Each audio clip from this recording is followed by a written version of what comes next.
The CNN studio lights blazed as Karl Rove sat behind the panel desk, his signature smirk spreading across his face like a politician who'd just spotted an opening in his opponent's argument. The 74-year-old Republican strategist adjusted his wire-rimmed glasses and straightened his red tie, clearly relishing what he expected to be another easy victory. He had just finished tearing apart the Biden administration's latest policy with the surgical precision that had made him one of the most feared political operatives in Washington. The studio buzzed with the usual pre-segment energy.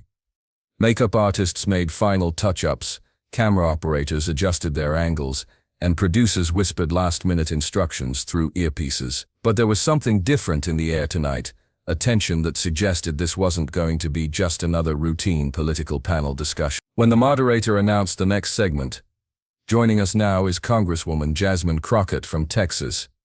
Rove's eyes lit up like a predator spotting easy prey. He leaned back in his chair with the confidence of someone who'd been demolishing Democratic politicians on television for over 2 decades. This was going to be fun. What happened in the next 25 minutes would leave political Washington speechless, turn Karl Rove, the man they call Bush's brain, into a viral meme of humiliation, and launch Jasmine Crockett into the national spotlight as the most formidable new voice in Democratic politics. Because Crockett didn't just come to defend her record or toe the party line, she came armed with a story so powerful, so personal, and so devastating that it would expose everything wrong with the Republican establishment and remind America what authentic leadership actually looks like. This wasn't going to be another forgettable cable news segment that disappeared into the 24. This was about to become a masterclass in how lived experience trumps political credentials, how authenticity destroys artifice, and how sometimes the most powerful weapon in politics is simply telling the truth about your own life. Before we dive into this epic political showdown, make sure to hit that subscribe button and ring the notification bell. You won't want to miss a single moment of how a first-term Congresswoman from Dallas just schooled one of the most powerful Republican strategists in America. Trust me, what you're about to see will have you questioning everything you thought you knew about modern politics. The moment Crockett appeared on screen via satellite from her congressional office, Rove leaned forward like a shark smelling blood in the water. Her natural hair styled perfectly in a way that commanded respect without apology.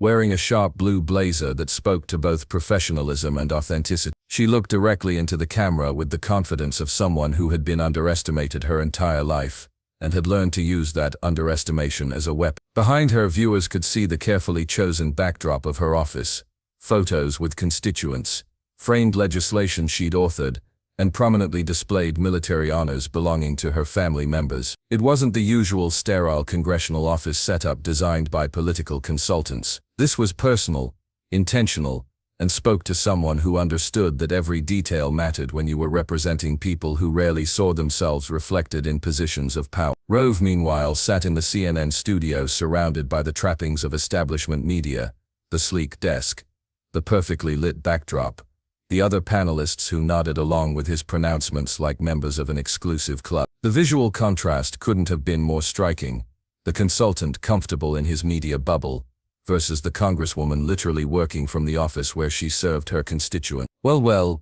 Rove muttered just loud enough for the microphones to catch, his Alabama drawl carrying decades of condescension. Here comes another squad member to tell us how everything is racist. The words dripped with the kind of casual dismissiveness that had become his trademark, the suggestion that anyone who challenged Republican orthodoxy was simply engaging in identity politics rather than legitimate policy criticism. The other panelists shifted uncomfortably in their seats. Even for cable news, where conflict was the primary currency, this felt unusually hostile from the start. Jake Tapper's eyebrows rose slightly, a telltale sign that even he, veteran of thousands of contentious interviews, sensed this was going to be different from the usual political theater. But Crockett just smiled. That should have been Rove's first warning sign. To understand what was about to unfold, you need to know exactly who these two political heavyweights really are, and why this confrontation was inevitable.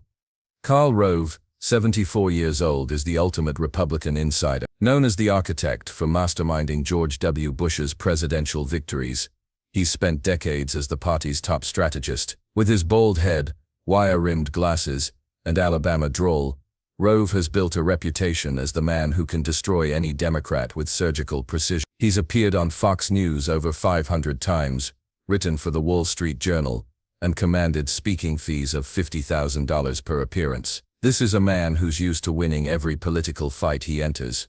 For Rove, this CNN appearance was supposed to be routine maintenance of his public profile. Attack the Democrats with focus-grouped talking points, defend Republican positions with practiced sound bites, collect his substantial appearance fee, and move on to the next gig. He'd done it thousands of times before across every major network. Fresh-faced Democrats, especially black women from the South, were his specialty.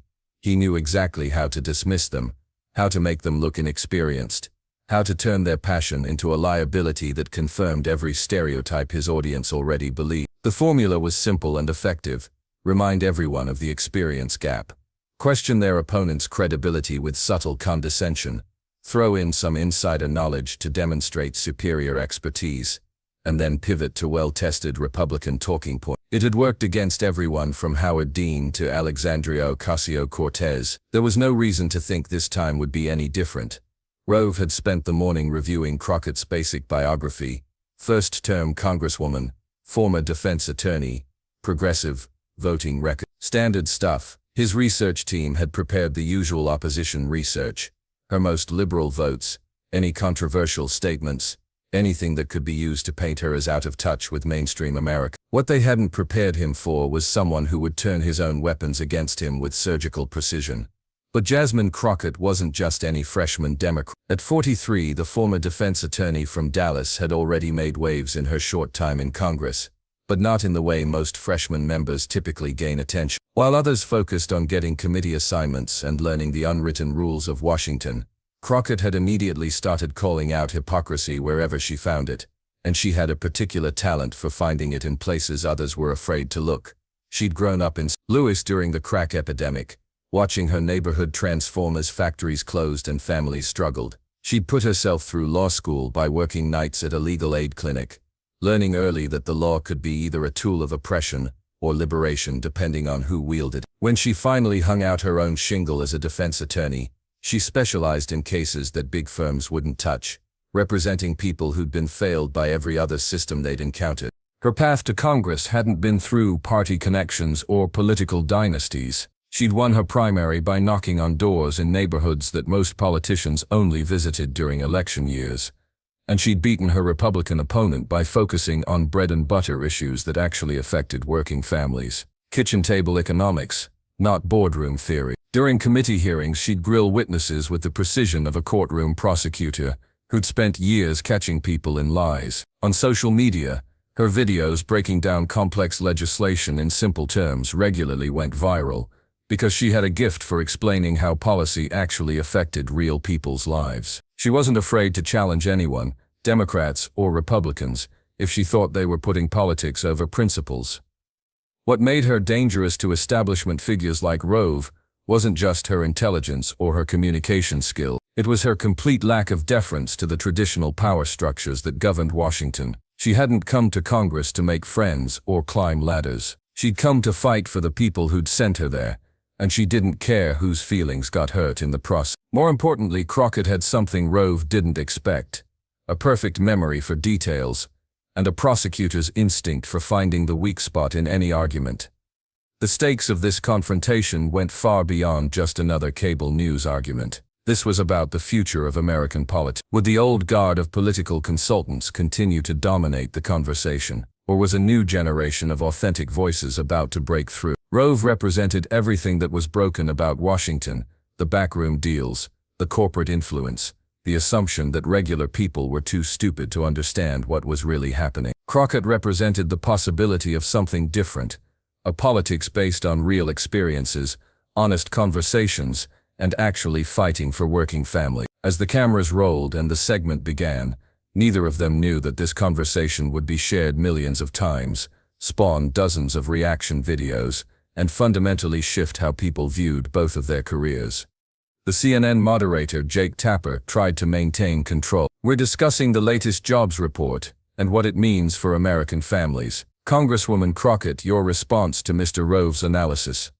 Rove had just spent 3 minutes explaining why the jobs numbers were fake and how Democrats were cooking the books to hide economic failure. His tone was condescending, his facts were selective, and his conclusion was predetermined. Everything was terrible, and it was all the Democrats' fault. It was classic Karl Rove, confident, dismissive, and designed to make his opponent look foolish for disagreeing with such an obvious expert. But as Crockett began to respond, something in her voice made everyone in the studio sit up a little straighter. There was a quality to her tone that suggested she wasn't just another politician delivering talking points. This was someone who had been waiting for exactly this moment, this opportunity, this platform to say something that had been building inside her for years. The camera operators, recognizing the shift in energy, instinctively adjusted their shot. The other panelists, who had been checking their phones and half listening to the usual back and forth, suddenly gave her their full attention. Even the production assistants in the control room stopped their chit-chat and turned toward the monitors. Something was about to happen. Everyone could feel it. "Mr. Rove," Crockett began, her voice steady but with an edge that suggested she wasn't here to play games. "I find it interesting that you want to talk about fake numbers when your entire career was built on selling fake wars." The studio went dead silent, the kind of silence that occurs when everyone suddenly realizes they're witnessing something historic unfold in real time. You could practically hear the producers in the control room scrambling to figure out how to handle what was clearly about to become must-see television. This wasn't the usual polite political disagreement that filled the 24-hour news cycle. This was personal, direct, and dangerous. In newsrooms across the country, assignment editors who had been half watching while juggling other stories suddenly stopped what they were doing and turned their full attention to their screen. Social media managers at major news outlets began preparing to clip and distribute whatever was about to happen. Political reporters started typing preliminary tweets, sensing that this segment was about to generate significant buzz. The other panelists looked like deer caught in headlights,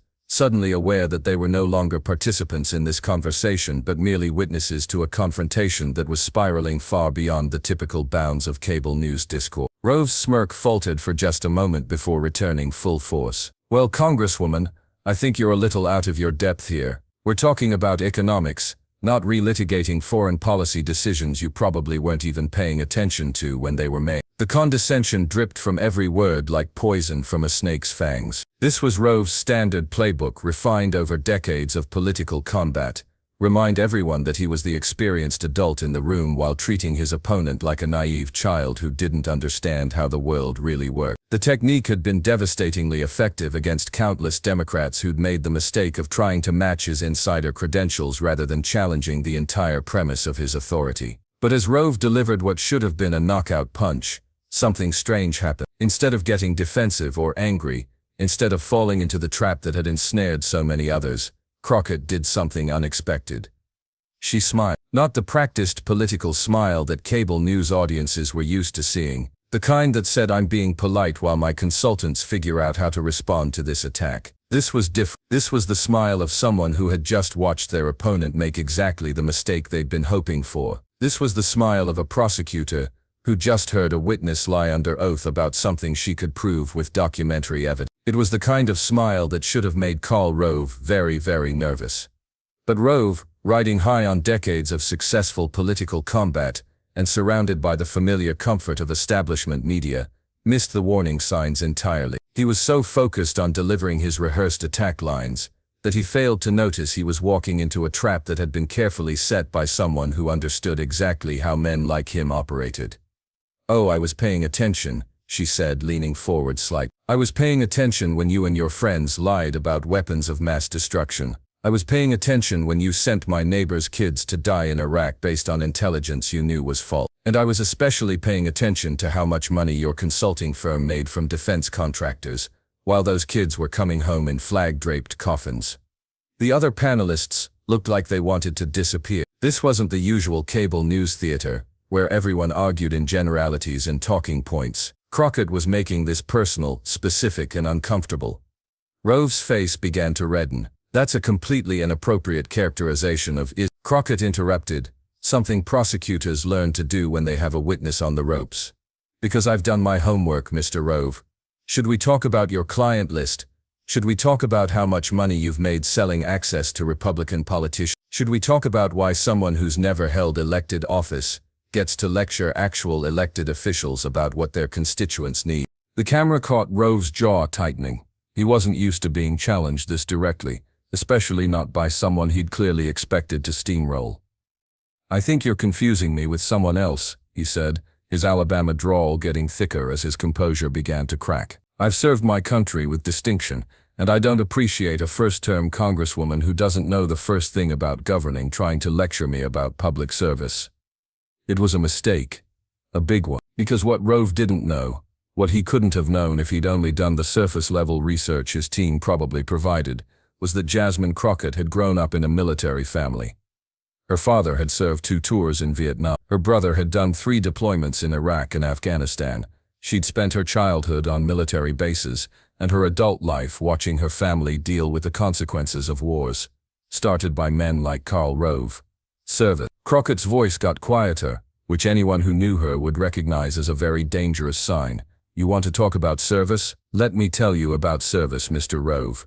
The camera zoomed in on her face as she began to speak, and viewers could see something shift in her expression. The political mask came off, and suddenly they weren't watching a congresswoman debate a pundit. They were watching a daughter, a sister, and a woman who had seen the real cost of political games. "My father served this country in Vietnam," she began, her voice carrying the weight of personal history. "He came back with shrapnel in his leg, and nightmares that lasted 30 years. My brother served 3 tours in Iraq, the Iraq you helped sell to the American people with your lies about mushroom clouds and mobile weapons labs." Rove tried to interrupt, but Crockett wasn't finished. "You want to know what service looks like? It looks like my brother Marcus coming home from his 2nd deployment and not being able to sleep through the night. It looks like him jumping every time a car backfires. It looks like watching him struggle to find work because the VA system you Republicans keep defunding couldn't provide adequate mental health care." The studio was completely silent now. Even the camera operators seemed to be holding their breath. "But you know what the real kicker is, Mr. Rove," Crockett continued, her voice building in intensity. "While my brother was dodging IEDs in Fallujah, you were in Washington collecting checks from defense contractors and planning the next phase of your war. While my father was learning to walk again after Vietnam, you were in college, safe, comfortable, and planning your political career." Rove's face was now noticeably red, and sweat was beginning to show on his forehead under the studio light. "That's completely unfair," he managed to say, but his voice lacked its usual confidence. "Military families sacrifice, but that doesn't mean what?" Crockett shot back. "Doesn't mean you should be held accountable for the wars you sold. Doesn't mean the families who paid the price get to question the people who made millions from their sacrifice." The other panelists were looking back and forth between them like spectators at a tennis match, but this wasn't a game.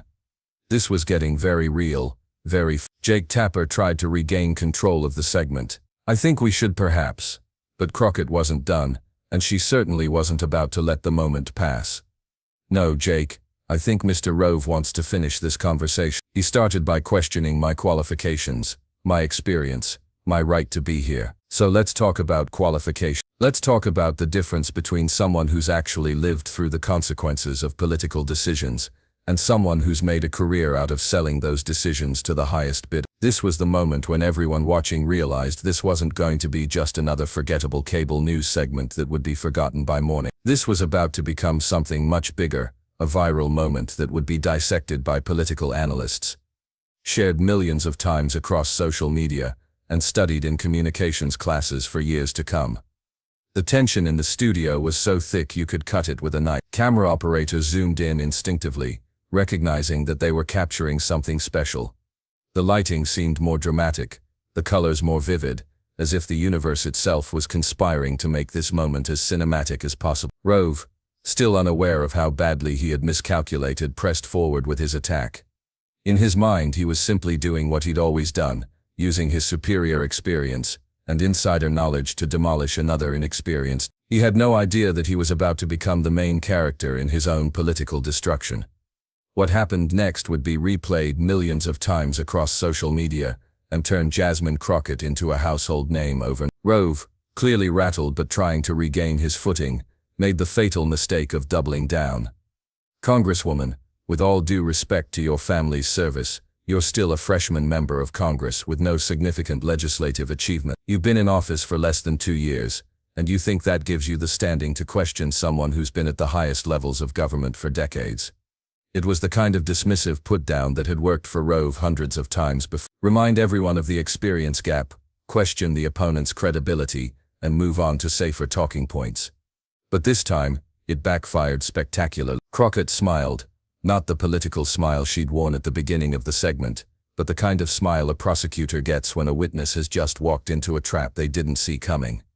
Mr. Rove, since you want to talk about achievements and standing, let me tell you a story. It's about a little girl who grew up in St. Louis, in a neighborhood where the schools were underfunded, the streets were dangerous, and most people didn't expect much from kids who looked like her. The camera operators, recognizing something special was happening, adjusted their shots to capture every word and expression.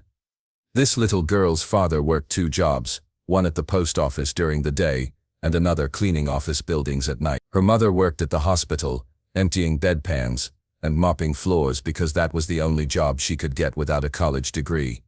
Rove shifted uncomfortably in his chair. This wasn't going where he'd expect. When that little girl was 8 years old, her father came home from Vietnam missing part of his leg and unable to work those 2 jobs anymore. The family had to move in with her grandmother because they couldn't afford rent. They applied for food stamps, Medicaid, and every other program that people like you, Mr. Rove, love to call government handouts. The studio was completely quiet except for Crockett's voice, which had found a rhythm that suggested she'd told this story before, but never quite like that. That little girl watched her parents struggle to pay for her father's medical care because the VA kept denying his claims. She watched them choose between paying for his medications and buying groceries. She watched her mother cry at the kitchen table while trying to figure out how to pay the electric bill. Rove was no longer smirking. He was staring at the table in front of him, clearly uncomfortable with where this was heading. But you know what that little girl also... She watched her parents never give up. She watched them fight for every dollar of benefits they were entitled to.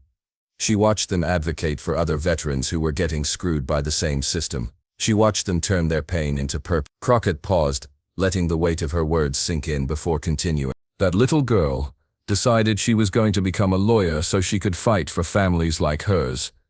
She worked her way through college and law school, taking out loans she's still paying back today. She spent 15 years defending people who couldn't afford lawyers, taking on cases that big firms wouldn't touch because there wasn't enough money in it. The camera caught Rove glancing up at Crockett with what looked like surprise, as if he was seeing her for the first time. She defended single mothers facing eviction, veterans who were denied benefits, workers who were cheated out of wages by employers who thought they could get away with it because their victims didn't have connections or resources. Crockett's voice began to build again, carrying the passion that had made her videos go viral and her committee performances so compelling.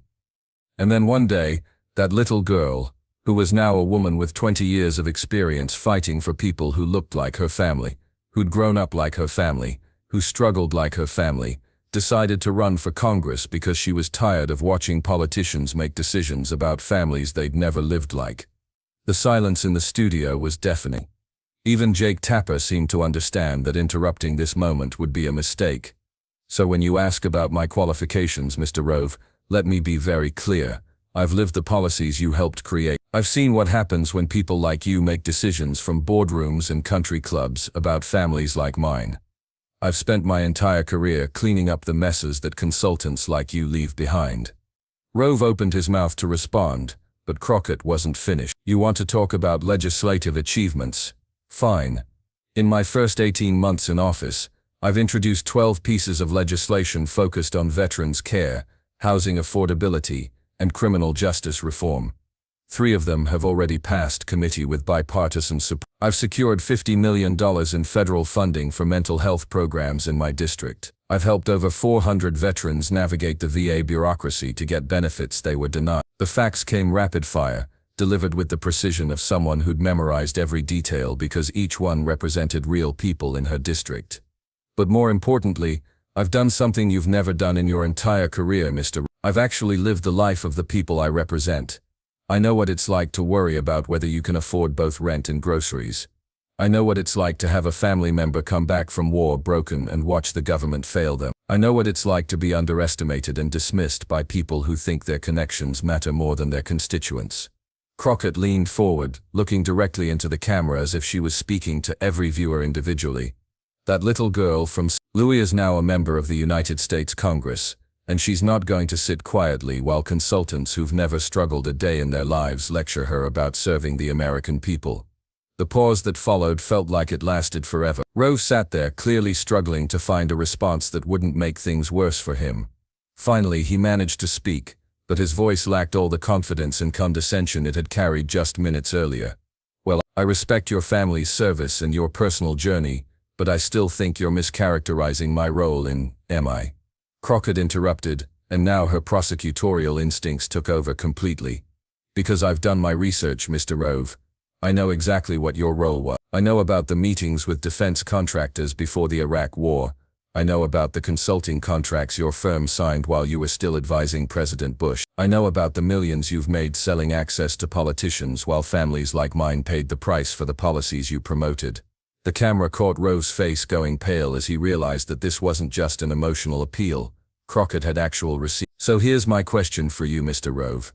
When you were collecting those consulting fees, did you ever think about the kids who would come home from Iraq with missing limbs? Did you ever consider the mothers who would get folded flags instead of their children? Did you ever wonder about the families who would struggle for decades with the consequences of the war you helped sell?"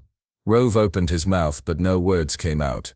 For perhaps the first time in his career, the man known as Bush's brain was completely speechless. Because that little girl from St. Louis grew up watching her family deal with those consequences every single day. And now she's in Congress to make sure that the next time someone like you wants to send someone else's children to war, there's going to be someone in that room who remembers what that actually cost. The studio fell silent as Crockett sat back in her chair, having delivered what would immediately be recognized as one of the most devastating political takedowns in cable news history. Jake Tapper, clearly struggling to figure out how to follow that, managed to stammer, "We'll be right back after this break." As the cameras cut away, viewers could see Rove slumped in his chair, looking like a man who'd just been hit by a truck he never saw coming. What happened in the minutes, hours, and days following that CNN segment would fundamentally change how both Karl Rove and Jasmine Crockett were viewed by the American public. The first sign that something extraordinary had just occurred came during the commercial break itself. Social media exploded before the show even returned to air. Jasmine Crockett began trending within minutes, followed quickly by Rove destroyed, and that little girl. The clip of Crockett's story from "Let me tell you about a little girl to someone in that room who remembers what that actually costs" was shared over 100,000 times on Twitter before the segment even ended. TikTok users began creating reaction videos, with many focusing on the moment when Rove's smirk disappeared, and he realized he was in serious trouble. When CNN returned from commercial, the dynamic in the studio had completely shifted. Rove, who had begun the segment as the confident alpha dog, now looked like he wanted to be anywhere else in the world. His usual rapid-fire talking points were gone, replaced by halting attempts to defend his record that only made him look worse. "I think there's been some misunderstanding about my role," he said weakly, but Jake Tapper wasn't going to let him off the hook. "Congresswoman Crockett made some very specific allegations about your consulting work.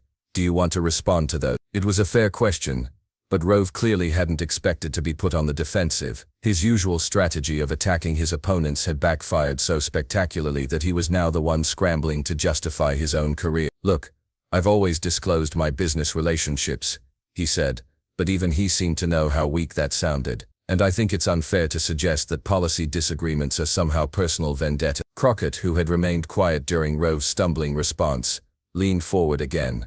"Mr. Rove, this isn't about policy disagreements. This is about accountability. You spent years promoting wars that made your clients rich while other people's children died. Now you sit on television every week telling current elected officials how to do their jobs, while collecting checks from the same corporate interests that benefit from the policies you promote."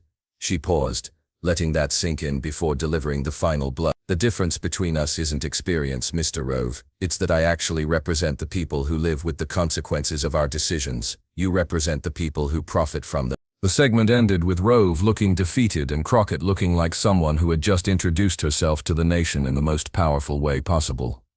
But the real impact was just beginning. Within hours, the full video had been uploaded to YouTube and was being shared across every social media platform. Political commentators from both parties began weighing in, with many acknowledging that they had witnessed something unprecedented. MSNBC's Rachel Maddow opened her show that night by calling it the most authentic moment in cable news politics in years. Even Fox News acknowledged that Crockett had landed some serious punches, though they focused more on defending Rove's overall legacy. The reaction from viewers was overwhelmingly positive for Crockett.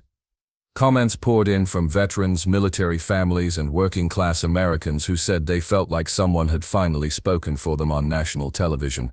"This is what we need more of in politics," wrote one user. "Someone who actually knows what it's like to struggle." "I've never seen Karl Rove look so uncomfortable," wrote another. "She destroyed him with the truth." But perhaps the most telling reactions came from other politicians. Democratic lawmakers began sharing the clip with comments like, "This is leadership," and "Finally, someone said it." Even some Republicans privately acknowledged that Rove had badly underestimated his opponent. More importantly, the clip began to reshape how people viewed both figures. For Crockett, what had been a relatively unknown freshman congresswoman suddenly became a national figure. Her social media following increased by over 200,000 followers in 48 hours. Speaking requests poured in from universities, advocacy groups, and other media outlets. She was invited to appear on late-night talk shows and political podcasts. But more significantly, her story resonated with millions of Americans who saw their own experiences reflected in her narrative. The little girl from St. Louis became a symbol of possibility, of what could happen when people from working-class backgrounds actually made it to positions of power. For Rove, the impact was more complicated. While his core supporters defended him and argued that Crockett had been unfair, there was no denying that his carefully cultivated image as the ultimate political insider had taken a serious hit. Conservative publications began questioning whether Rove was still the effective advocate for Republican positions that he had once been. His speaking fees reportedly decreased, and some organizations began looking for fresher faces to represent conservative viewpoints. More importantly, the exchange highlighted everything that many Americans disliked about the political establishment. Here was a man who had made millions from political connections, lecturing an elected official who had actually lived the struggles that most Americans face. The story also sparked broader conversations about representation in American politics. Comment sections and social media discussions were filled with people asking why so many political commentators were wealthy consultants, rather than people who had actually lived the experiences they were discussing. "How many Karl Roves do we have giving opinions about policies that affect working families?" one viral tweet asked. "And how many Jasmine Crocketts do we have actually making the decisions?" The impact extended beyond just social media buzz. Crockett's campaign fundraising increased dramatically, with small-dollar donations pouring in from across the country. More importantly, other working-class candidates began citing her as inspiration for their own political ambitions. The exchange also had policy implications. Crockett's specific mention of veterans' issues and her successful advocacy for VA reforms brought new attention to those problems. Veterans groups began reaching out to her office, and she was invited to join key committees focused on military and veterans affairs. But perhaps the most significant long-term impact was cultural. The exchange became a teaching moment about the difference between lived experience and political credentials. Crockett had demonstrated that authenticity and personal stakes could be more powerful than traditional political experience. Young people in particular responded to her message. College campuses began inviting her to speak, and many students said her story inspired them to consider public service careers. "She showed that you don't have to come from wealth or connections to make a difference," said one college student whose video reaction went viral. "You just have to have something real to fight for." The exchange also highlighted the changing nature of political communication. While Rove represented the old model of political discourse, insider knowledge, establishment credentials, and polished talking points, Crockett represented something new: authentic personal narrative, direct emotional connection, and specific policy expertise based on lived experience. Media analysts began discussing the segment as a potential turning point in how political figures communicated with the public. The days of smooth-talking consultants dominating the conversation might be ending, replaced by voices that actually reflected the experiences of ordinary Americans. 3 months later, Crockett was invited to deliver the keynote address at the Democratic National Convention, where she would tell the story of that little girl from St. Louis to millions of viewers and cement her place as one of the party's rising stars. Karl Rove, meanwhile, quietly reduced his television appearances and began focusing more on his newsletter and private consulting work. While he remained influential in Republican circles, his public profile never fully recovered from those 20 minutes on CNN. The lasting lesson of the confrontation was simple but powerful. In American politics, authenticity beats credentials. Lived experience trumps insider knowledge. And sometimes the most devastating political weapon is simply telling the truth about your own life. As one political scientist wrote in analyzing the exchange, Crockett didn't just win a cable news argument. She demonstrated that the future of American politics belongs to people who actually represent the experiences of the American people, not those who simply claim to speak for them. The little girl from St. Louis had indeed changed everything. And millions of Americans watching at home realized that maybe, just maybe, their own stories mattered more than they had ever been told.